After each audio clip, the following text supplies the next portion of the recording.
서라. 이놈의 등가죽이 터져나가.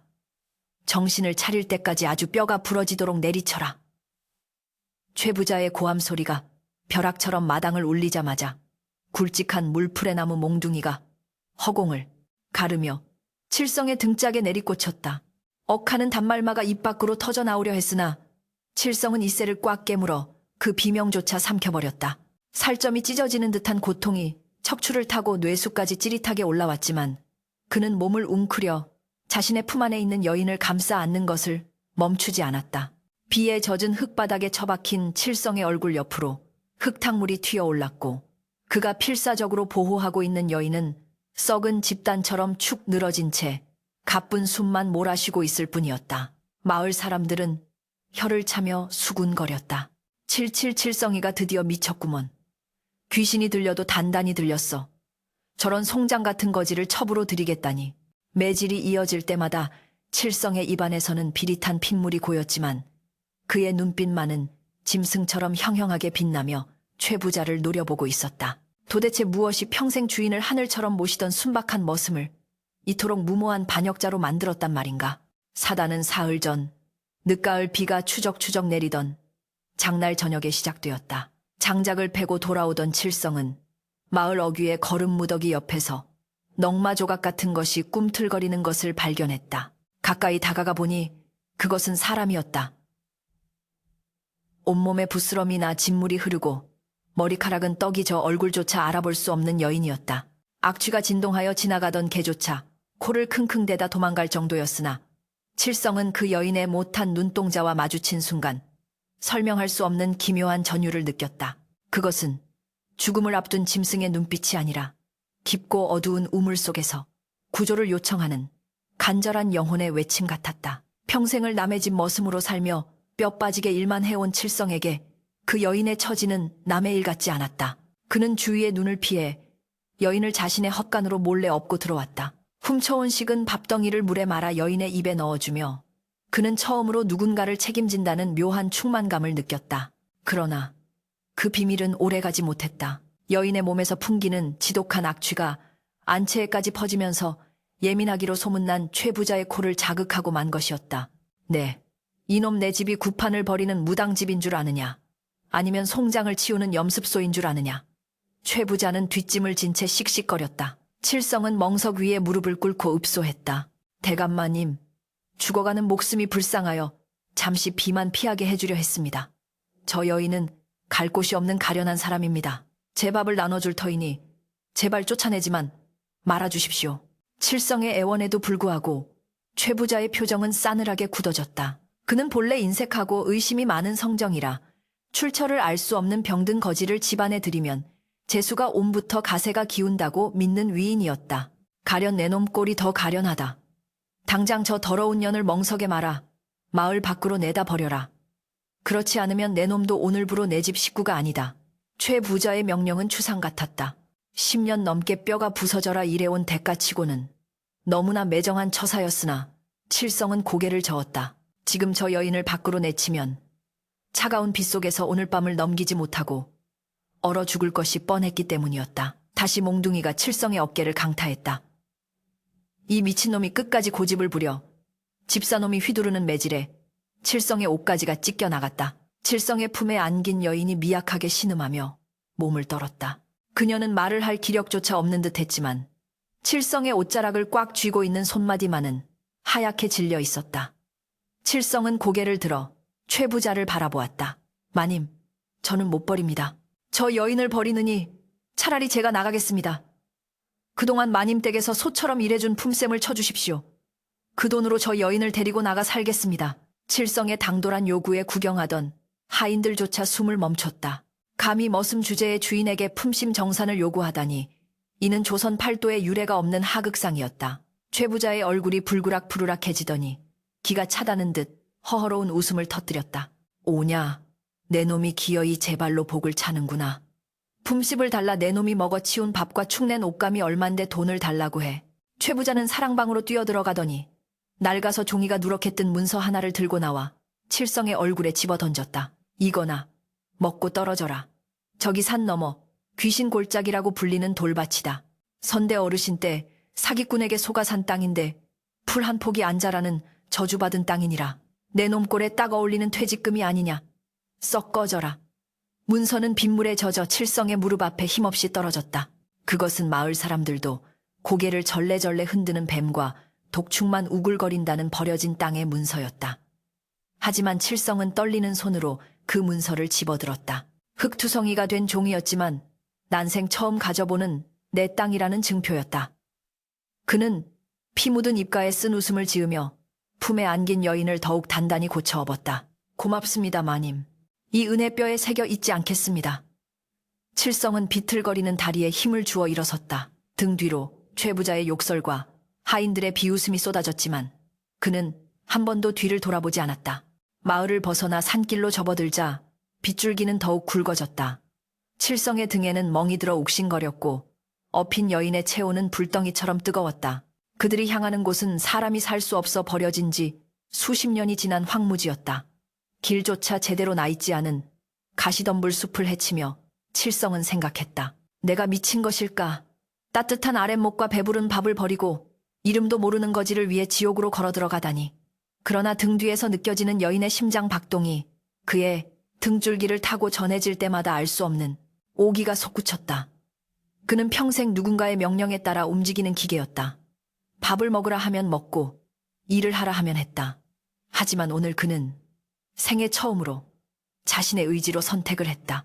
비록 그 선택의 대가가 가혹한 추위와 배고픔일지라도 그는 자신의 영혼이 비로소 주인된 기분을 느꼈다. 한참을 걸어 도착한 귀신 골짜기는 그야말로 처참했다. 잡초는 사람 키만큼 자라 있었고 곳곳에 박힌 거대한 바위들은 마치 침입자를 위협하는 이빨처럼 흉물스러웠다. 그 한가운데 지붕이 반쯤 날아가고 기둥이 썩어가는 낡은 움막 한 채가 위태롭게 서 있었다. 비를 피할 수 있는 곳이라곤 그곳뿐이었다. 칠성은 썩은 문짝을 발로 차고 안으로 들어갔다. 바닥에는 쥐똥이 굴러다니고 거미줄이 얼굴을 덮쳤지만 그는 개의치 않고 구석에 마른 지푸라기를 모아 여인을 눕혔다. 여인은 여전히 의식이 혼미한 채 끙끙 앓는 소리를 냈다. 칠성은 빗물을 받아 여인의 입을 축여주고 자신의 젖은 저고리를 벗어 짜낸 뒤 여인의 이마를 닦아주었다. 어둠이 짙게 깔린 움막 안. 빗소리만이 세상을 가득 채우고 있었다. 가진 것이라곤 이 척박한 돌밭 문서 한 장과 죽어가는 아내뿐인 현실이 비로소 칠성의 가슴을 무겁게 짓눌러 왔다. 여보시오. 정신 좀 차려보시오. 이제 여기가 우리 집이오. 칠성이 나직하게 속삭였다. 그러자 놀라운 일이 벌어졌다. 줄곧 눈을 감고 있던 여인이 힘겹게 눈꺼풀을 들어 올린 것이다. 촛불 하나 없는 어둠 속이었지만 빗물에 씻긴 그녀의 눈동자는 기이할 정도로 맑고 투명했다. 그녀는 칠성의 얼굴을 가만히 응시하더니 갈라진 입술을 달싹여 무어라 말을 하려 했다. 소리는 나오지 않았지만 칠성은 그녀가 물이라고 말하고 있음을 알아챘다. 칠성은 급히 깨진 바가지에 빗물을 받아 그녀에게 먹였다. 물을 마신 여인은 깊은 숨을 내쉬더니 뼈만 앙상한 손을 들어 칠성의 뺨에 난 상처를 조심스럽게 어루만졌다. 그 거칠고 차가운 손길이 닿자 칠성의 눈에서 참았던 눈물이 왈칵 쏟아졌다. 매를 맞을 때도 흘리지 않았던 눈물이었다. 세상 모두가 더럽다고 피하던 여인이 자신을 위해 모든 것을 버린 사내를 위로하고 있었다. 그날 밤 칠성은 잠들지 못했다. 움막 틈새로 들어오는 바람이 살을 내었지만 그의 머릿속은 뜨겁게 달아올랐다. 내일부터 당장 먹을 것이 없었다. 이 돌밭을 일구어 곡식을 심으려면 적어도 몇 년은 걸릴 터였다. 최부자는 이 땅이 저주받았다고 했지만 칠성은 바닥에 누워 천장에 뚫린 구멍으로 보이는 밤하늘을 올려다보며 주먹을 쥐었다. 두고 봐라. 내 이 돌밭에서 기필코 쌀이 나오게 만들 것이다. 그래서 당신들이 뱉은 침이 당신들의 얼굴로 돌아가게 만들리라. 옆에서 잠든 여인의 숨소리가 조금씩 고르게 변해가고 있었다. 칠성은 이것이 운명의 장난인지 아니면 하늘이 내린 기회인지 알 수 없었다. 하지만 분명한 것은 이제 더 이상 물러설 곳이 없다는 사실이었다. 칠성은 자신의 거친 손바닥으로 차가운 바닥을 쓸어보았다. 돌멩이와 흙이 뒤섞인 거친 감촉. 그것은 절망의 촉감이 아니라 그가 정복해야 할 전쟁터의 촉감이었다. 날이 밝으면 그는 이 지독한 땅과 싸움을 시작해야 했다. 새벽녘 비가 그치고 안개가 자욱하게 골짜기를 감쌌다. 칠성은 쪽잠에서 깨어 밖으로 나왔다. 희뿌연 안개 속에서 드러난 돌밭의 풍경은 어제보다 더 황량해 보였다. 크고 작은 바위들이 밭을 뒤덮고 있어 쟁기질은커녕 홈이 하나 들어갈 틈이 없어 보였다. 칠성은 한숨을 내쉬며 마당 한 구석에 쭈그리고 앉았다. 그때였다. 운막문이 삐걱거리며 열리더니 여인이 비틀거리며 걸어 나왔다. 아직 걷는 것조차 힘겨워 보이는 그녀는 칠성이 부축하려 하자 손을 저어 만류했다. 그리고는 마치 무언가에 홀린 사람처럼 맨발로 차가운 돌밭 위를 천천히 걸어가기 시작했다. 그녀의 발이 날카로운 돌에 찔려 피가 배어나왔지만 그녀는 아랑곳하지 않고 땅의 기운을 느끼려는 듯 발바닥으로 흙을 꾹꾹 눌러 밟았다. 칠성이 놀라 그녀를 부르려던 찰나 여인은 밭 한가운데 우뚝 솟은 검은 바위 앞에 멈춰 섰다. 그리고 뒤를 돌아 칠성을 바라보았다. 안개 속에서 그녀의 모습은 마치 이 세상 사람이 아닌 듯 신비로워 보였다. 그녀가 검지손가락을 들어 그 바위 아래를 가리켰다. 아무 말도 없었지만 칠성은 그녀의 눈빛에서 강렬한 확신을 읽을 수 있었다. 그곳에 무언가가 있었다. 하늘은 마치 이 땅의 모든 생명을 말려 죽이기로 작정한 듯했다. 해가 뜨면 그것은 빛을 주는 태양이 아니라 대지를 태우는 시뻘건 인두처럼 자결했다. 비 한 방울 내리지 않은 지 벌써 2달이 넘어가고 있었다. 마을 앞 개울은 바닥을 드러내어 허연 자갈들이 앙상한 뼈처럼 굴러다녔고 기름지기로 소문났던 최 부잔의 문전 옥담마저 거북이 등껍질처럼 쩍쩍 갈라져 그 틈새로 어른 주먹이 드나들 정도였다. 벼포기들은 누렇게 타들어가 고개를 떨구었고 마을 곳곳에서는 물길을 두고 이웃끼리 낫을 들고 싸우는 험악한 소리가 끊이지 않았다. 하늘도 무심하시지. 이대로 다 굶어 죽으란 말인가.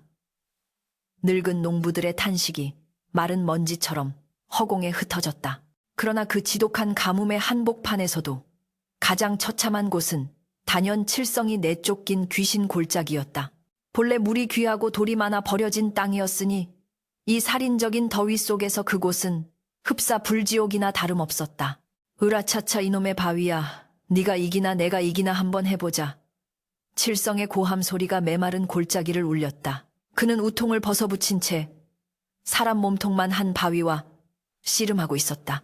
온몸은 땀과 흙먼지로 뒤범벅이 되어 시커멓게 변했고 손바닥은 이미 물집이 잡히고 터지기를 반복하여 피가 굳은 딱지로 엉망이었다. 칠성은 쇠지렛 대를 바위 밑에 끼워 넣고 온 힘을 다해 눌렀다.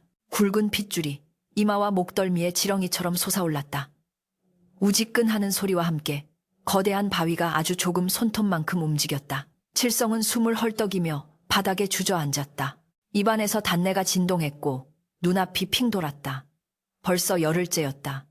아픈 아내를 눕혀두고 그는 미친 사람처럼 돌밭을 일구려 했다. 하지만 돌 하나를 치우면 그 밑에서 더 큰 돌 2개가 나오는 시기였다. 이것은 농사가 아니라 저주받은 땅과의 무모한 전쟁이었다. 칠성은 표주박에 남은 마지막 물을 아껴 마시며 멍하니 하늘을 올려다보았다. 구름 한 점 없는 야속한 푸른 하늘이 눈이 시리도록 맑았다. 최부자놈 말이 맞았어. 여긴 사람이 살 곳이 아니야. 절망감이 독버섯처럼 피어올랐다. 마을에 내려가 동냥이라도 해볼까 했지만 거지와 결혼하여 주인을 배신한 미친 머슴에게 물 한 모금 나눠줄 인심은 남아있지 않았다.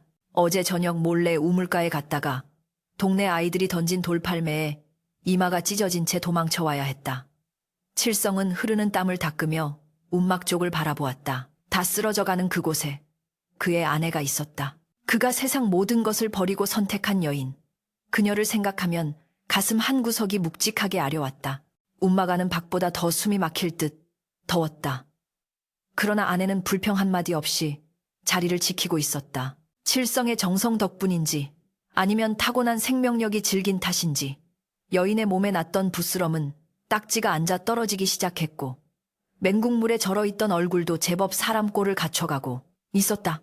칠성이 개울가 진흙을 파내어 겨우 구해온 물로 얼굴을 씻겨주었을 때 그는 깜짝 놀랐었다. 진흙 속에 숨겨진 연꽃이라 했던가. 씻겨놓은 그녀의 이목구비는 촌부의 것이라기엔 지나치게 고와하고 기품이 서려 있었다. 특히 그 깊고 고요한 눈동자는 칠성의 마음을 꿰뚫어 보는 듯했다. 하지만 그녀는 여전히 말이 없었다. 칠성이 묻는 말에 고개를 끄덕이거나 젓는 것이 전부였다. 혹시 벙어리가 아닐까 생각도 했지만 밤마다 잠꼬대로 앓는 소리를 내는 것을 보면 혀가 굳은 것은 아니었다. 그녀는 그저 세상과 담을 쌓고 침묵을 지키는 듯했다.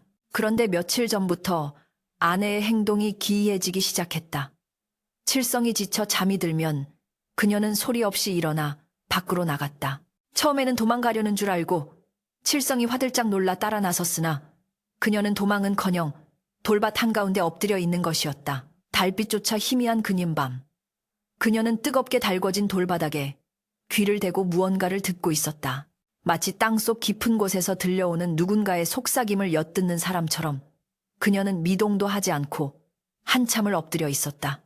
그러다가는 일어나서 비틀거리는 걸음으로 풀 한 폭이 없는 황무지를 헤매며 말라 비틀어진 잡초 뿌리를 캐내어 코에 대고 냄새를 맡았다. 흙을 한 줌 쥐어 맛을 보기도 했다.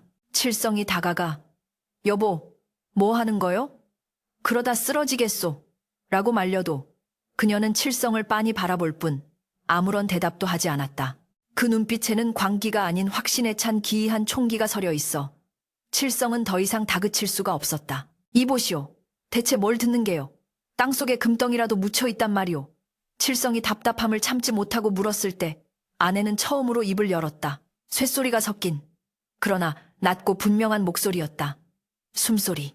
땅이 숨을 쉬는 소리가 들려요. 칠성은 등골이 오싹해졌다. 땅이 숨을 쉰다니 더위를 먹어 헛소리를 하는 것이 분명했다. 거의젠 헛것까지 들리는구려. 들어가 쉬시오. 내일은 내가 산 너머 약초꾼에게 사정을 해서라도 약을 구해오리다. 칠성은 아내를 부축해 눕혔지만 아내의 말은 칠성의 귓가에 맴돌며 떠나지 않았다. 땅의 숨소리, 그 말이 밤새 칠성의 꿈속을 어지럽혔다. 꿈속에서 거대한 용 한 마리가 돌밭 밑에서 몸부림치며 포효하고 있었다. 다음 날 정오더위는 절정에 달했다. 칠성은 더 이상 곡괭이질을 할 힘이 없어 바위 그늘에 늘어져 있었다. 목이 타들어가는 갈증에 혀가 입천장에 달라붙어 떨어지지 않았다. 가져온 물은 바닥이 났고 가까운 개울까지 가려면 왕복 심리기를 걸어야 했다. 지금 몸 상태로는 가다가 길바닥에서 객사할 판이었다. 이렇게 죽는구나. 거지를 살리려다 나까지 굶어 죽고 말라 죽는구나. 칠성의 눈에서 눈물이 주르륵 흘러내렸다. 후회하지 않으려 했지만 죽음의 공포 앞에서는 나약해질 수밖에 없는 것이 인간이었다. 그때였다. 운막문이 벌컥 열리더니 아내가 뛰쳐나왔다. 평소에 비틀거리는 걸음이 아니었다. 그녀는 무언가에 쫓기는 사람처럼 혹은 무언가를 쫓는 사냥꾼처럼 빠르고 단호하게 움직였다. 그녀의 손에는 칠성이 쓰던 낡은 호미가 들려 있었다. 여보, 어디 가는 거요? 칠성이 놀라 몸을 일으켰다. 아내는 뒤도 돌아보지 않고 돌밭의 가장 구석진 곳, 거대한 검은 바위들이 엉겨 붙어 있는 뱀둥지 쪽으로 향했다. 그곳은 칠성조차 뱀이 나올까 무서워 얼씬도 하지 않았던 곳이었다. 아내는 가시덤불을 맨손으로 헤치며 나아갔다. 날카로운 가시에 팔다리가 긁혀 피가 맺혔지만 그녀는 고통을 느끼지 못하는 사람 같았다. 칠성은 비틀거리며 그녀의 뒤를 쫓았다. 안 돼요. 거긴 독사가 우글거리는 곳이요. 칠성의 외침에도 아내는 멈추지 않았다. 그녀는 검은 바위들이 병풍처럼 둘러싼 좁은 틈새 앞에 멈춰섰다. 그곳은 한낮임에도 불구하고 묘하게 서늘한 기운이 감도는 그늘진 구석이었다. 아내는 바닥에 무릎을 꿇고 앉아 호미로 미친 듯이 땅을 파기 시작했다. 깡깡깡. 돌에 부딪히는 호미 소리가 정적을 깼다. 그만두시오. 거기서 뭐가 나온다고 이러는 거요. 칠성이 달려들어 아내의 어깨를 잡았다. 하지만 아내는 칠성의 손을 뿌리치고 그를 올려다보았다. 땀과 흙으로 범벅이 된 그녀의 얼굴은 열기로 상기되어 있었지만 눈빛만은 서슬퍼런 칼날처럼 빛나고 있었다. 파야 해요, 여기가. 목구멍이에요. 알 수 없는 소리를 내뱉으며 그녀는 다시 호미질을 시작했다. 목구멍이라니 그게 무슨 소리요? 칠성이 멍하니 묻자 아내는 호미를 잠시 멈추고 거친 숨을 몰아쉬며 말했다. 이 산의 핏줄이 모이는 곳, 막혀있던 숨통이 트이는 곳이 바로 여기란 말이에요. 당신 살고 싶다면 파세요. 내 손이 부러져도 못 파면 당신이라도 파야 해요. 그녀의 목소리에는 거역할 수 없는 위험과 절박함이 동시에 담겨 있었다.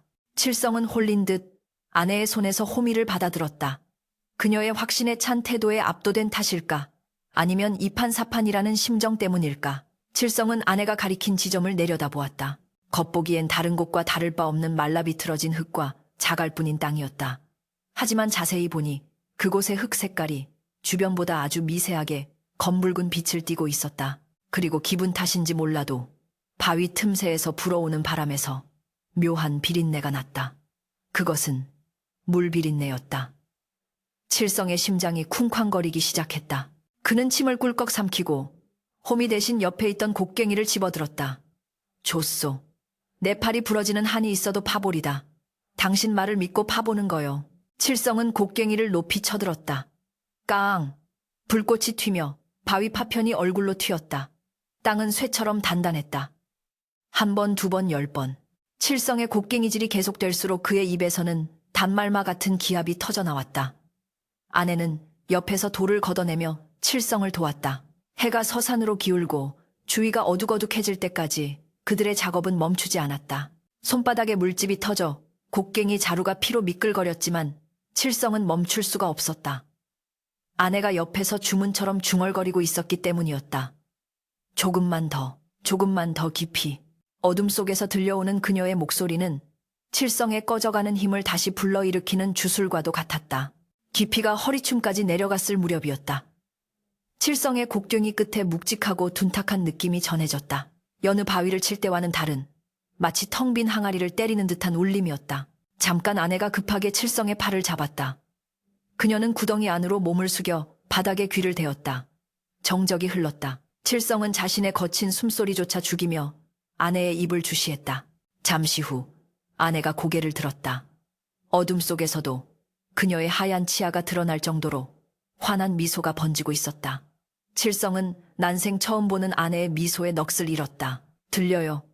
그녀가 속삭였다. 땅 밑에서 용이 울고 있어요. 칠성도 홀린 듯 구덩이에 엎드려 귀를 대보았다. 처음에는 아무 소리도 들리지 않았다. 그러나 신경을 곤두세우고 집중하자 아주 미세하지만 분명한 진동이 느껴졌다. 구구구구. 그것은 땅속 깊은 곳에서 거대한 무언가가 흐르고 부딪히며 내는 소리였다. 물이었다. 그것도 졸졸 흐르는 시냇물이 아니라 엄청난 압력으로 갇혀있던 거대한 수맥의 소리였다. 칠성의 전신에 소름이 돋았다. 이게 정말 물소리란 말이오. 칠성이 떨리는 목소리로 묻자 아내는 고개를 끄덕이며 칠성의 손을 꽉 잡았다. 이제 마지막이에요. 저 바위 하나만 깨뜨리면 돼요. 당신 힘으로 저 용을 깨워주세요. 칠성은 다시 곡괭이를 잡았다. 이번에는 피로도 갈증도 느껴지지 않았다.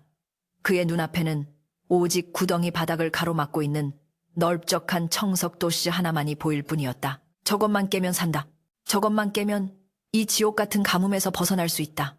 칠성은 하늘을 향해 포효하듯 고함을 지르며 온몸에 체중을 실어 마지막 일격을 가했다. 으아아아아. 곡괭이의 날카로운 끝이 청석의 정중앙을 정확히 타격했다. 파삭. 하는 맑은 파열음과 함께 돌밭의 정적이 산산이 조각났다.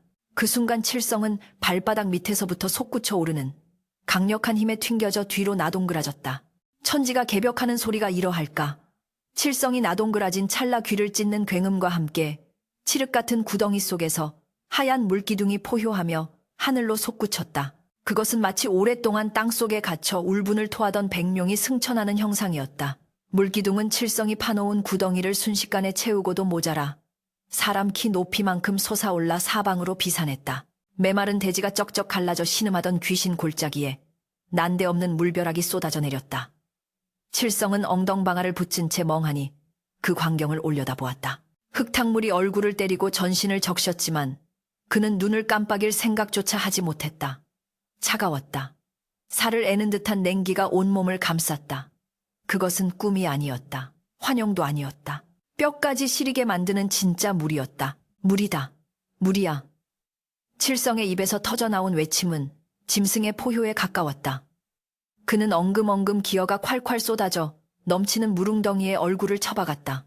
흙탕물이 코로 들어가고 입으로 들어왔지만 세상 그 어떤 감로수보다 달콤했다. 목구멍을 타고 넘어가는 차가운 물줄기가 바짝 타들어갔던 오장육부를 적시자 전율이 발끝까지 찌릿하게 퍼져나갔다. 칠성은 미친 사람처럼 물을 퍼마시고 자신의 뺨을 때려가며 웃고 또 울었다. 여보, 이것 좀 보시오. 물이오. 우리가 살았소. 칠성은 뒤를 돌아보며 소리쳤다. 아내는 물보라가 흩날리는 그곳에 흠뻑 젖은 채 서 있었다. 달빛을 받아 반짝이는 물방울들이 그녀의 주위를 감싸고 있어 그녀는 마치 용궁에서 올라온 선녀처럼 보였다. 그녀는 소란 피우지 않고 그저 조용히 두 손을 모아 하늘과 땅을 향해 고개를 숙이고 있었다. 그 경건한 모습에 칠성은 잠시 숨을 죽였다. 한참을 솟구치던 물기둥이 잦아들자 이제는 굵직한 물줄기가 끊임없이 솟아나와 바위 틈을 타고 흘러내리기 시작했다. 그것은 단순한 샘물이 아니었다. 아내의 말대로 산의 혈맥을 건드린 것이 분명했다. 땅속 깊은 곳을 흐르던 거대한 수맥이 압력을 이기지 못하고 터져나온 것이니 그 수량은 실로 엄청났다. 메말라 비틀어졌던 개울 자국을 따라 물이 콸콸 흐르자 죽어있던 돌밭이 기지개를 켜듯 꿈틀거리는 것만 같았다. 칠성은 아내에게 다가가 그녀의 젖은 손을 덥석 잡았다. 당신은 도대체 누구시오? 어떻게 땅속을 꿰뚫어 본단 말이오? 혹시 산신령님이 점지해준 사람이오? 칠성의 물음에 아내는 젖은 머리카락을 쓸어 넘기며 희미하게 웃었다. 그 미소에는 지난날의 고단함과 비밀스러운 사연이 깃들어 있었다. 산신령은 무슨 그저 흙냄새를 맡을 줄 아는 천한 여인일 뿐입니다. 그녀는 나직하게 말을 이었다. 제 아버지는 본디 나라에서 땅을 보는 직관이셨습니다. 역적으로 몰려 집안이 풍비박산나고 저 혼자 살아남아 거지가 되었지만 어릴 적 어깨 너머로 배운 것이 있어 땅의 숨통을 읽을 수 있었을 뿐입니다. 이 땅은 죽은 땅이 아니라 기운이 너무 강해 체한 땅이었습니다. 당신이 그 막힌 체증을 뚫어주신 겁니다. 칠성은 아내의 말을 듣고 입을 다물지 못했다. 거지인 줄만 알았던 아내가 멸문지와 당한 양반가의 여식이었다니. 그녀가 왜 그토록 기품이 있었는지, 왜 그토록 침착했는지 비로소 이해가 되었다. 칠성은 젖은 옷자락을 털어내며 아내를 와락 끌어안았다. 신분의 귀천이 무슨 소용이랴. 지금 이 순간 그녀는 칠성에게 생명의 은인이자 하늘이 내려준 지혜로운 반려자였다. 날이 밝자 귀신 골짜기의 풍경은 완전히 달라져 있었다. 밤새 흘러넘친 물은 돌밭 곳곳에 웅덩이를 채우고 말라 죽어가던 덤불 사이로 생명수를 공급하고 있었다. 안개 사이로 비치는 아침 햇살에 물 안개가 피어오르는 광경은 그야말로 장관이었다. 칠성은 피로도 잊은 채 워미를 들고 나섰다. 이제는 돌을 캐내는 것이 아니라 물기를 잡는 것이 급선무였다. 물이 너무 넘쳐 귀한 흙이 쓸려 내려가지 않도록 둑을 쌓고 밭고랑 사이사이로 물이 골고루 스며들도록 수로를 내야 했다. 젖은 흙은 부드러웠다. 어제까지만 해도 곡괭이를 튕겨내던 땅이 이제는 칠성의 손길에 순순히 살을 내어주었다. 칠성은 콧노래를 흥얼거리며 둑을 쌓았다. 아내도 옆에서 작은 돌들을 나르며 거들었다. 두 사람의 얼굴에는 더 이상 절망의 그림자가 없었다. 오직 희망으로 벅찬 활기만이 감돌았다. 소문은 바람보다 빨랐다. 돌밭에서 흘러내린 물줄기는 골짜기를 넘어 마을 어귀의 마른 개울까지 적시기 시작했다. 바닥이 갈라져 먼지만 풀풀 날리던 개울에 맑은 물이 흐르기 시작하자 물을 기르러 심리밭까지 나가려던 아낙네들이 소스라치게 놀랐다. 이게 무슨 병고야. 비 한 방울 안 왔는데 개울에 물이 흐르다니. 아낙들의 비명에 동네 장정들이 뛰어나왔다. 그들은 물길을 거슬러 올라가기 시작했다. 믿을 수 없는 일이었다. 온 고을의 우물까지 말라가는 판국에 어디서 이런 막대한 물이 솟아난단 말인가. 그들의 발길이 닿은 곳은 바로 칠성이 쫓겨난 귀신 골짜기 입구였다. 수십 명의 마을 사람들이 골짜기 입구에 멍하니 서 있었다. 그들의 눈앞에 펼쳐진 광경은 기적 아니 마법과도 같았다. 누런 황토색으로 죽어가던 사냐 한가운데 오직 칠성의 돌밭만이 푸르른 생기를 머금고 빛나고 있었다. 물레방아라도 돌릴 수 있을 만큼 힘찬 물줄기가 바위 틈에서 쏟아져 나와 밭을 적시고 그 넘치는 물이 마을로 흘러내리고 있었던 것이다. 사람들은 홀린 듯 밭으로 들어갔다. 칠성은 허리까지 오는 구덩이 속에서 진흙투성이가 된 채 물길을 잡느라 여념이 없었다. 칠성아, 이놈 칠성아. 누군가 부르는 소리에 칠성이 허리를 폈다. 마을 이장과 동네 사람들이 입을 딱 벌린 채 그를 내려다보고 있었다. 이게 다 어떻게 된 일이냐? 네가 용왕님이라도 삶아 먹은 게냐? 이장의 떨리는 목소리에 칠성은 씩 웃으며 땀을 닦았다. 이장님 오셨습니까? 보시다시피 땅이 복을 뱉어냈습니다. 죽은 땅인 줄 알았더니 속에는 금물보다 귀한 생명수가 흐르고 있었지 뭡니까? 칠성의 당당한 태도에 마을 사람들은 할 말을 잃었다. 그들은 칠성을 미치광이라 비웃었고 병든 거지를 첩으로 들였다며 손가락질했었다. 그러나 지금 그들의 눈앞에 있는 칠성은 더 이상 비루한 머슴이 아니었다. 그는 이 가뭄 속에서 유일하게 풍요를 거머쥔 이 골짜기의 주인이었다. 개 중에는 배가 아파 표정이 일그러지는 자들도 있었고 당장이라도 무릎을 꿇고 물 좀 나눠달라 애원하고 싶은 자들도 있었다. 그 시각 최 부자의 집 사랑방에서는 그릇 깨지는 소리가 났다. 뭐라 그 돌밭에서 물이 터져 최 부자는 하인이 전한 소식을 듣고 마시던 탕약을 뱉어버렸다. 예 마님, 그냥 물이 찔끔 나오는 게 아니라 아주 콸콸 쏟아진답니다. 그 물 덕에 칠성놈 밭은 진흙 옥답이 다 되었다고 합니다요. 하인의 보고에 최 부자의 눈이 뒤집혔다. 그 땅은 자신이 쓸모없다고 버린 땅이었다. 퇴직금 대신이라며 생색을 내고 칠성에게 던져준 뱀이나 나오던 쓰레기장이었다. 그런데 그곳이 금싸라기 땅이 되었다니 욕심 많은 최 부자로서는 속이 뒤틀려 견딜 수가 없었다. 그는 벌떡 일어나 부채를 집어 던졌다. 이놈들이 나를 속였구나. 그놈이 처음부터 그 땅에 물이 있는 줄 알고 나를 꿰어낸 게야. 당장 가마를 대령해라. 내 눈으로 직접 봐야겠다. 최 부자가 하인들을 대동하고 귀신 골짜기에 도착했을 때 칠성과 아내는 쏟아지는 물을 이용하여 돌밭, 가장자리에 미나리꽝을 만들고 있었다. 물이 풍부하니 무엇을 심어도 잘 자랄 터였다. 최 부자는 씩씩거리며 밭두렁을 넘어왔다. 내 이놈 칠성아, 당장 그 곡괭이를 놓지 못하겠느냐. 최 부자의 고함 소리에 칠성이 하던 일을 멈추고 고개를 들었다. 예전 같았으면 주인 마님의 호통에 사시나무 떨듯 떨었겠지만 지금의 칠성은 달랐다. 그는 천천히 허리를 펴고 최 부자를 똑바로 응시했다. 그 눈빛에는 더 이상 비굴함이 없었다. 오셨습니까, 최 부자 어른? 남의 밭에는 어인일로 행차하셨는지요? 남의 밭 이놈이 미쳐도 단단히 미쳤구나. 여기가 어찌 내 땅이냐? 우리 조상 대대로 내려온 내 땅이다. 최 부자가 삿대질하며 소리쳤다. 주변에 모여있던 구경꾼들이 웅성거렸다.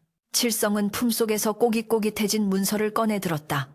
비록 흙이 묻고 낡았지만 분명 최 부자가 직접 찍어준 수결이 선명한 땅 문서였다. 어르신께서 직접 주신 문서가 여기 있습니다. 풀 한 폭이 안 자라는 땅이니 먹고 떨어지라 하지 않으셨습니까? 이제 와서 딴 말씀하시면 곤란합니다. 칠성의 조목조목한 반박에 최 부자의 얼굴이 불그락부르락해졌다. 논리로 안 되니 억지를 부리기 시작했다. 이 괘씸한 놈, 내가 언제 이 땅을 아주 주었더냐. 잠시 빌려주어 농사를 짓게 했을 뿐이다. 그리고 그 물은 본래 내 땅 밑에 있던 것이니 내 것이다. 내 놈이 도둑질을 해간 것이야. 최 부자는 하인들에게 눈짓했다. 건장한 하인들이 몽둥이를 들고 칠성을 애워쌌다. 칠성은 물러서지 않고 곡괭이를 고쳐 잡았다. 일촉즉발의 상황이었다. 그때 뒤에서 조용히 상황을 지켜보던 아내가 앞으로 나섰다. 그녀는 흙 묻은 옷을 입고 있었지만 그 자태는 마치 안방마님처럼 당당했다. 그녀는 최 부자를 차가운 눈으로 쏘아보며 입을 열었다. 최 부자 어른, 하늘이 보고 땅이 듣고 있습니다. 주인이 버린 그릇을 주워 닦아 금그릇을 만들었더니 이제 와서 도로 내놓으라 하십니까? 탐욕이 지나치면 화를 부르는 법입니다. 그녀의 목소리는 높지 않았으나 좌중을 압도하는 서늘한 기운이 있었다. 최 부자는 순간 움찔했으나 곧바로 코웃음을 쳤다. 어디서 근본 없는 거지. 년이 양반에게 훈계질이냐. 좋다 말로 해서 안 되겠다면 법대로 하자. 내 놈들을 관아에 고발하여 곤장을 치고 이 땅을 도로 회수할 것이다. 최 부자는 씩씩거리며 돌아갔다. 마을 사람들은 걱정스런 눈빛으로 칠성 부부를 바라보았다. 관아의 사또와 최 부자가 호형호재하는 사이라는 것은 온 고을이 다 아는 사실이었다. 칠성은 힘이 빠져 털썩 주저앉았다. 기껏 죽을 고생을 해서 물을 찾았는데 권력 앞에 다시 빼앗길 위기에 처한 것이다. 여보, 어쩌면 좋소. 사또가 최 부자 편을 들 텐데. 칠성의 떨리는 손을 아내가 따뜻하게 감싸 쥐었다. 걱정 마세요. 물은 위에서 아래로 흐르는 법이고 이치는 굽은 것을 펴는 법입니다. 저에게 생각이 있으니 두려워 말고 관하로 가시지요. 아내의 눈빛은 흔들림 없이 고요했다. 그 깊은 눈동자 속에 최 부자도 사또도 모르는 비책이 숨겨져 있는 듯했다. 다음 날 아침 관아에서 포졸들이 들이닥쳤다. 칠성과 아내는 포승줄에 묶여 관아로 끌려갔다. 가는 길 내내 칠성은 뒤를 돌아보았다. 그들이 피땀 흘려 살려낸 돌밭에서 물줄기는 여전히 콸콸 쏟아져 나와 메마른 세상을 적시고 있었다. 저 물을 지켜야 한다. 칠성은 아내의 얼굴을 보며 마음을 다잡았다. 이제 곡괭이가 아닌 진실이라는 무기로 싸워야 할 때가 온 것이다. 네 죄를 네가 알렸다. 관아의 드넓은 마당에 서리빨 같은 호통이 울려 퍼졌다. 형틀에 묶인 칠성은 억울함에 입술을 깨물었다. 그의 앞에는 붉은 관복을 입은 사또가 부채질을 하며 앉아 있었고 그 옆에는 최 부자가 득에양양한 표정으로 서 있었다. 뜨거운 여름 햇살이 관아 마당의 마른 흙바닥을 달구어 아지랑이가 피어올랐고 구경 나온 백성들은 담장 너머로 까치발을 한 채 숨을 죽이고 있었다. 칠성의 등 뒤로는 육모방망이를 든 포졸들이 도끼 눈을 뜨고 서 있어 공기마저 무겁게 짓눌린 듯했다. 사또 나으리 억울합니다. 저는 도둑질을 한 적이 없습니다. 그 땅은 최 부자 어른께서 저에게 주신 것입니다. 칠성이 목이 터져라 외쳤지만 사또는 콧방귀를 뀌었다. 이놈이 어디서 거짓을 고하느냐. 최 부자는 고을의 덕망 높은 유지다. 그런 분이 너 같은 머슴놈에게 그 넓은 땅을 공짜로 주었을 리 만무하다. 필시 내 놈이 문서를 훔쳐 위조했거나 잠시 경작하라고 빌려준 것을 내 것이라 우기는 것이겠지. 사또의 판결은 이미 기울어져 있었다. 최 부자가 미리 관아 뒷방으로 뇌물을 들여보낸 탓이었다. 최 부자는 거드름을 피우며 나섰다. 사또 말씀이 지당합니다. 제가 미치지 않고서야 어찌 그 땅을 주겠습니까? 게다가 저놈은 제 땅 밑에 숨겨져 있던 물기를 훔쳤습니다. 땅속의 물도 땅 주인의 것이거늘 감히 제 허락도 없이 물을 퍼내어 사리사욕을 채우고 있습니다. 저런 적반하장이 칠성은 기가 막혀 말문이 막혔다. 버려진 땅이라고 뱀이나 나오니 가지라고 문서까지 던져줄 때는 언제고 이제 와서 딴소리를 한단 말인가. 여봐라. 저놈이 실토할 때까지 매우 쳐라. 사또의 명이 떨어지자마자 형방이 곤장을 집어들었다. 철썩. 살이 터지는 소리가 마당을 울렸다. 칠성은 비명을 질렀다. 엉덩이에서 불이 나는 듯했다. 한 대, 두 대. 매질이 이어질수록 칠성의 의식은 혼미해졌다. 억울해서 미칠 것만 같았다. 힘없는 자의 진실은 권력 앞에서 휴지 조각보다 못하다는 것을 뼈저리게 느꼈다. 군중 속에서 아이고 저러다 사람 잡겠네 하는 탄식 소리가 들려왔다. 그때였다. 멈추시오. 쩌렁쩌렁한 일갈이 관아마당을 갈랐다. 형방이 멈칫하며 매를 거두었고 사또조차 놀라 눈을 동그랗게 떴다. 포승줄에 묶여 마당 한 구석에 무릎 꿇고 있던 여인 칠성의 아내였다. 그녀는 헝클어진 머리와 흙 묻은 옷차림이었지만 고개를 꼿꼿이 든 채 사또를 정면으로 응시하고 있었다. 그 눈빛이 어찌나 서늘하고 위엄이 서려 있는지 마치 암행어사라도 출두한 듯한 기백이 느껴졌다. 네, 2년 감히 관아에서 고함을 질러 내년도 곤장 맛을 보고 싶은 게냐. 사또가 짐짓 화를 내며 소리쳤다. 그러나 아내는 눈 하나 깜짝하지 않고 차분하고 또렷한 목소리로 말했다. 사또 국법을 집행하는 관아에서 무고한 백성을 매로 다스려 죄를 만드는 것은 도리에 어긋나는 일입니다. 제 지아비가 곤장을 맞아야 한다면 그 이유가 명명백백해야 할 것입니다. 하오나 지금 최 부자의 주장은 앞뒤가 맞지 않는 억지일 뿐입니다. 그녀의 논리 정연한 말솜씨에 좌중이 술렁거렸다. 거지 출신이라던 여인의 입에서 나올 법한 언사가 아니었기 때문이었다. 최 부자가 삿대질하며 끼어들었다. 이 천한 것이 어디서 말대꾸냐. 내 말이 억지라니. 아내는 최 부자를 향해 천천히 고개를 돌렸다. 그 눈빛에 담긴 경멸과 연민이 최 부자를 움찔하게 만들었다.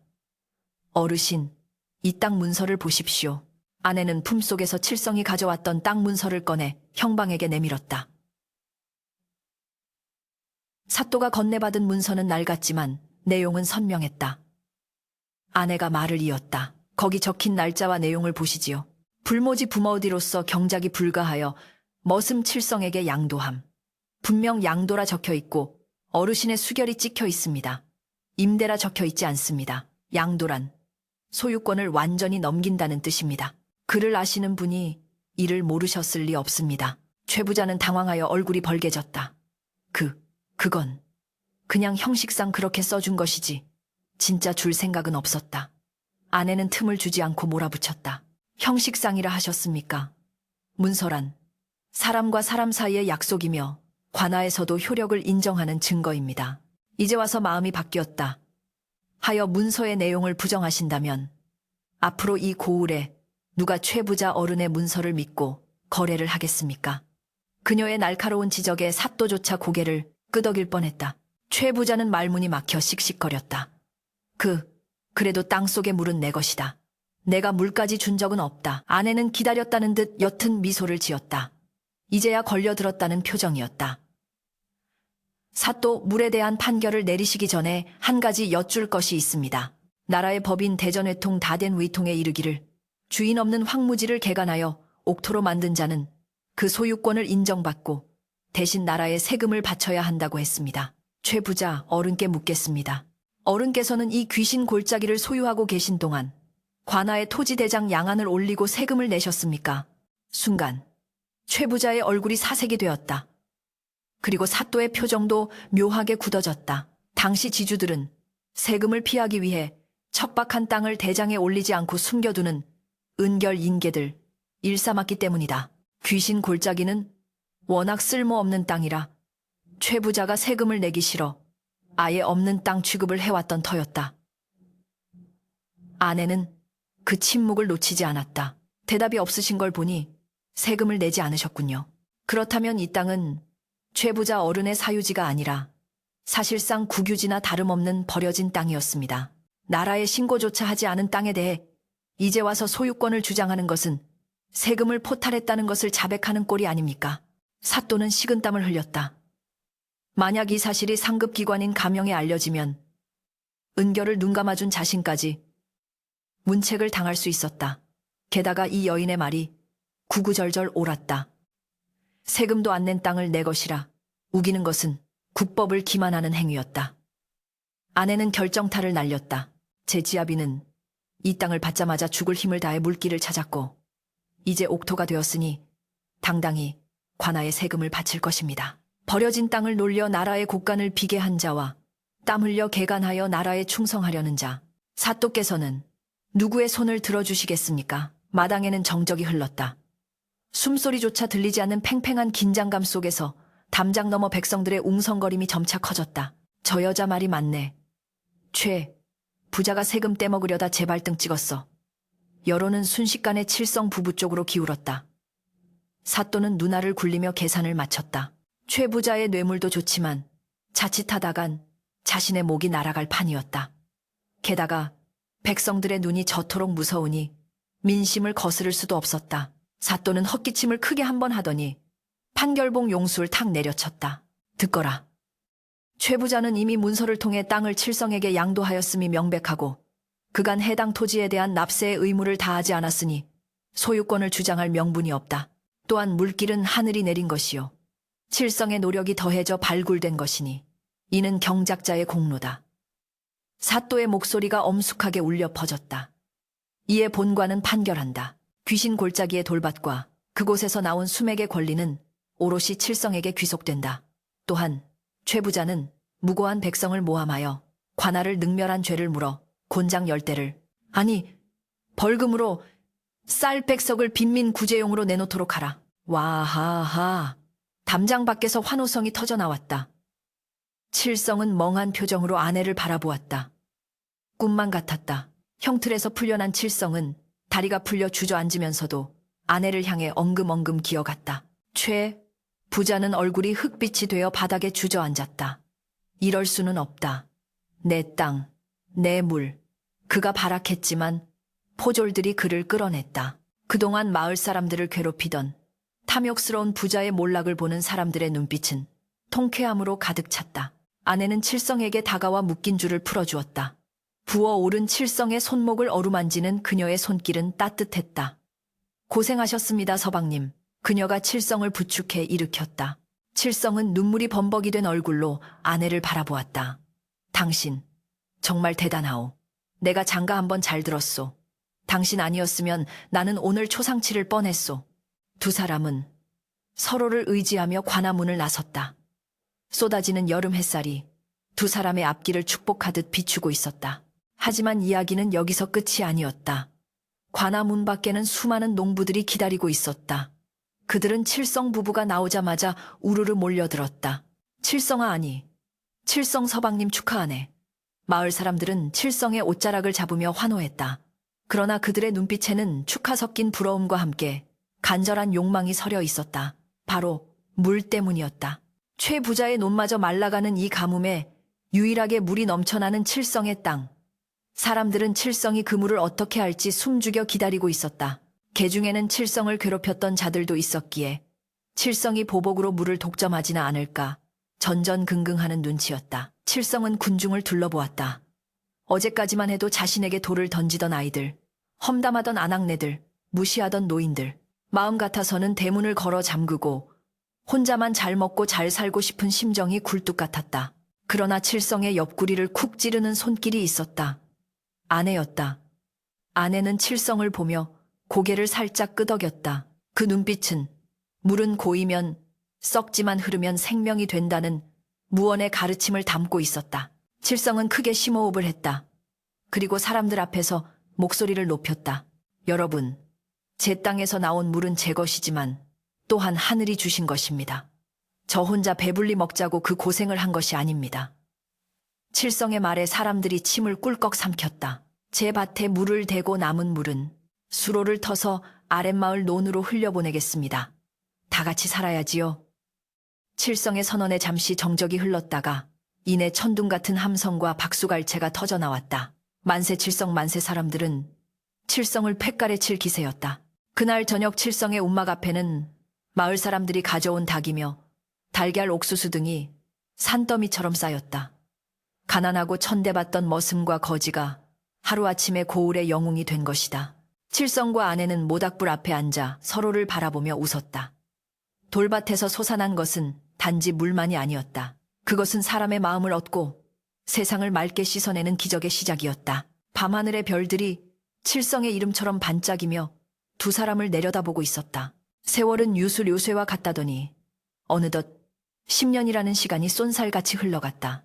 한때 귀신 골짜기라 불리며 짐승조차 피해가던 그 황량한 돌밭은 이제 복후 골이라 불리는 고을 제1의 문전 옥답으로 변모해 있었다.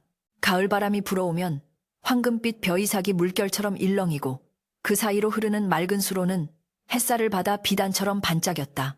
칠성이 피땀 흘려 뚫어낸 그 물길은 마르지 않는 샘이 되어 칠성의 논밭뿐만 아니라 아랫마을의 메마른 땅까지 적시며 온 고을을 풍요롭게 만들었다. 마을 사람들은 칠성을 이 진사라 부르며 존경에 마지 않았으나 칠성은 여전히 거친 삼배옷을 입고 직접 논둑을 살피는 농부의 삶을 고집했다. 그의 얼굴에는 지난날의 고단함 대신 넉넉한 인심과 여유가 흐르고 있었고 검게 그을린 피부는 건강한 구릿빛으로 빛났다. 나으리 올해 작황은 예년보다 더 좋습니다요. 이대로라면 곡간을 하나 더 지어야 할 판입니다. 마름이 신이 나서 보고하자 칠성은 껄껄 웃으며 고개를 저었다. 곡간을 지을 돈이 있으면 마을 서당에 보태게나. 그리고 이번 추수 때는 소를 2마리 잡아 동네 잔치를 크게 벌일 것이니 준비를 철저히 하게. 칠성의 말에 마름은 연신 고개를 조아렸다. 칠성은 뒷짐을 지고 자신의 밭을 내려다보았다. 10년 전 매를 맞고 쫓겨나던 그날의 비참함은 이제 아련한 추억이 되었다. 이 모든 기적의 시작은 바로 아내 그의 현명하고 강인한 아내 덕분이었다. 칠성의 시선은 언덕 위에 자리 잡은 아담하지만 품이 있는 기와집으로 향했다. 그곳에서 아내가 기다리고 있었다. 반면 욕심쟁이 최부자의 가세는 기울대로 기울어 있었다. 10년 전 관아에서의 패배는 단순한 재판의 패배가 아니었다. 그것은 최부자의 권위와 신용이 바닥으로 추락하는 신호탄이었다. 벌금으로 낸 쌀 100석은 시작에 불과했다. 민심을 잃은 최부자의 집에는 일꾼들이 붙어 있지 않았고 소작농들도 하나둘씩 칠성의 땅으로 넘어갔다. 게다가 욕심을 부려 무리하게 사들인 다른 땅들은 흉년이 들어 빚더미에 앉게 되었다. 결국 최 부자는 그 으리으리하던 기와집을 팔고 마을 외딴 곳에 초가삼간으로 밀려나는 신세가 되었다. 인과응보, 인고잉보. 마을 사람들은 최 부자의 몰락을 두고 하늘의 뜻이라며 혀를 찼다. 어느 늦가을 저녁 칠성은 마을 어귀에서 허름한 옷차림의 노인과 마주쳤다. 갓은 다 찌그러지고 도포자락은 해진 그 노인은 다름 아닌 최 부자였다. 그는 술에 취해 비틀거리며 칠성의 행렬을 멍하니 바라보고 있었다. 칠성은 가마에서 내리지 않고 그냥 지나칠 수도 있었으나 가마꾼을 멈추게 하고 땅으로 내려왔다. 그리고 최 부자 앞에 서서 정중하게 허리를 굽혔다. 어르신 강건하십니까? 칠성의 예의 바른 인사에 최 부자는 당황하여 뒷걸음질 쳤다. 예전 같으면 네 이놈하고 호통을 쳤을 테지만 지금 그의 눈에는 수치심과 회한이 가득했다. 자, 자네, 나를 비웃으러 왔는가? 최 부자의 떨리는 목소리에 칠성은 씁쓸한 미소를 지었다. 아닙니다. 그저 어르신이 주신 그 땅 덕분에 제가 사람 구실을 하고 살기에 인사를 드린 것뿐입니다. 날이 찹니다. 들어가시지요. 칠성은 하인을 시켜 쌀 한 가마니와 고기를 최 부자의 집에 몰래 들여다 놓게 했다. 최 부자는 멀어지는 칠성의 뒷모습을 보며 하염없이 눈물을 흘렸다. 그것은 뼈저린 후회의 눈물이었다. 집으로 돌아온 칠성을 맞이한 것은 은은한 차 향기였다. 안방에는 아내가 정갈한 모습으로 앉아 술을 놓고 있었다. 그녀의 얼굴에는 세월의 흔적으로 옅은 주름이 생겼지만 그 우아함과 기품은 더욱 깊어져 있었다. 거짓골로 처음 만났을 때의 그 처참함은 온데간데 없고 이제는 누가 봐도 명문가의 마님이었다. 아내는 칠성이 들어오자 하던 일을 멈추고 온화한 미소로 그를 맞았다. 오셨습니까? 오늘따라 바깥 공기가 찹니다. 칠성은 아내의 맞은편에 앉아 그녀가 따라주는 따뜻한 차를 마셨다. 몸이 녹으면서 마음까지 편안해졌다. 부인 오늘 최 부자 어른을 보았소. 칠성이 조심스럽게 말을 꺼냈다. 아내는 찻잔을 내려놓으며 칠성의 눈을 바라보았다. 많이 상하셨더냐? 칠성은 고개를 끄덕였다. 예전의 기세는 온데간데 없고 그저 늙고 병든 노인일 뿐입디다. 마음이 좋지 않았소. 아내는 칠성의 손등을 가만히 덮어주었다. 당신은 참으로 마음이 넓은 사람입니다. 당신을 죽도록 때리고 내쫓은 사람에게 연민을 느끼다니요. 허나 그게 바로 당신이 복을 받는 이유일 겁니다. 물은 웅덩이를 만나면 채우고 흐르지 웅덩이를 탓하며 멈추지 않으니까요. 칠성은 아내의 손을 꽉 잡았다. 다 당신 덕분이요. 그날 밤 당신을 업고 그 빗속을 뚫고 오지 않았더라면 내 인생은 여전히 남의 집 마당을 쓰는 머슴으로 끝났을게요. 당신이 그 땅의 숨소리를 듣지 못했다면 우리는 그 돌밭에서 굶어 죽었을 테고 당신은 나에게 아내이자 스승이자 은인이요. 칠성의 진심 어린 고백에 아내의 눈가가 촉촉해졌다. 그녀는 잠시 먼 곳을 응시하듯 회상에 잠겼다. 아닙니다, 서방님. 저야말로 당신 덕분에 다시 태어났습니다. 역적의 딸로 쫓겨다니며 세상 모든 사람이 저를 벌레 보듯 피할 때 유일하게 저를 사람으로, 아니 귀한 생명으로 대접해준 분이 당신이었습니다. 그 돌밭에서 물이 터지던 날 제 마음속 응어리도 함께 터져 나갔습니다. 그날 밤 칠성 부부는 달빛을 받으며 그들의 운명을 바꾼 용의 샘으로 산책을 나갔다. 10년 전 칠성이 곡괭이로 깨뜨렸던 그 바위 틈에서는 여전히 맑고 차가운 물이 콸콸 쏟아져 나오고 있었다. 샘 주변에는 이제 정자가 지어지고 아름다운 연못이 조성되어 있었다. 두 사람은 정자 난간에 기대어 아래로 흐르는 물줄기를 바라보았다. 물소리는 밤의 정적 속에서 웅장한 교향곡처럼 울려 퍼졌다. 보세요, 여보. 물은 한순간도 멈추지 않고 아래로 더 낮은 곳으로 흐릅니다. 아내가 칠성의 어깨에 머리를 기대며 속삭였다. 우리가 찾은 것은 단순히 물이 아닙니다. 저 물이 마을로 흘러가 사람들을 살리고 그 사람들이 다시 서로를 도우며 사는 이치, 그것을 깨달은 것이지요. 최 부자는 물을 가두려다 썩어버렸고 우리는 물을 흘려보내어 바다를 이룬 것입니다. 칠성은 고개를 끄덕이며 아내의 어깨를 감싸 안았다. 그렇소. 내 자식들에게도 이 땅을 물려주기보다 이 물의 이치를 물려줄 것이요. 겉모습이 화려한 것에 현혹되지 말고 버려지고 천한 것 속에 숨겨진 진주를 보는 눈을 가지라고. 그리고 가진 것이 있다면 반드시 나누어 흐르게 하라고 말이요. 칠성의 다짐에 바람이 대답하듯 나뭇가지를 흔들었다. 달빛 아래 펼쳐진 풍요로운 들판을 바라보며 칠성은 문득 10년 전 자신이 지게를 지고 걷던 그 험한 산길을 떠올렸다. 고통과 절망으로 가득 찼던 그 길이 실은 가장 큰 축복으로 가는 지름길이었음을 이제는 안다. 인생이란 알 수 없는 것이다. 진흙 속에서 연꽃이 피어나고 메마른 돌틈에서 생명수가 터져 나오듯 희망은 언제나 가장 낮은 곳, 가장 어두운 곳에서 기다리고 있었다. 단지 그것을 볼 줄 아는 맑은 눈과 포기하지 않고 땀 흘릴 줄 아는 정직한 손이 필요할 뿐이었다. 이튿날 아침 마을 잔치가 열렸다. 칠성의 집 마당에는 온 동네 사람들이 모여 웃음꽃을 피웠다. 떡 매치기 소리가 흥겹게 울리고 막걸리 잔이 오가는 속에 근심 걱정은 찾아볼 수 없었다. 칠성은 사람들 틈에서 아내와 눈을 마주쳤다. 그녀는 아이들에게 떡을 나눠주며 환하게 웃고 있었다. 그 미소는 10년 전 흙구덩이 속에서 물소리를 들었을 때 지었던 그 신비로운 미소보다 훨씬 더 평온하고 아름다웠다. 칠성은 가슴 벅찬 행복을 느끼며 하늘을 올려다보았다. 구름 한 점 없는 맑은 가을 하늘이 그들의 앞날처럼 쾌청하게 펼쳐져 있었다. 이야기는 여기서 끝을 맺는다. 훗날 사람들은 이 골짜기를 지날 때마다 돌밭을 옥토로 바꾼 머슴 칠성과 현명한 아내의 이야기를 전하며 겉모습만으로 사람을 판단하지 말고 위기 속에서도 희망을 잃지 말라는 교훈을 되새겼다. 그리고 그들이 찾아낸 물줄기는 수백 년이 지난 지금도 마르지 않고 흘러 그 땅에 사는 모든 생명을 적시고 있다. 흐르는 물은 멈추지 않고 덕더은 쌓일수록 빛나는 법이니 말이다.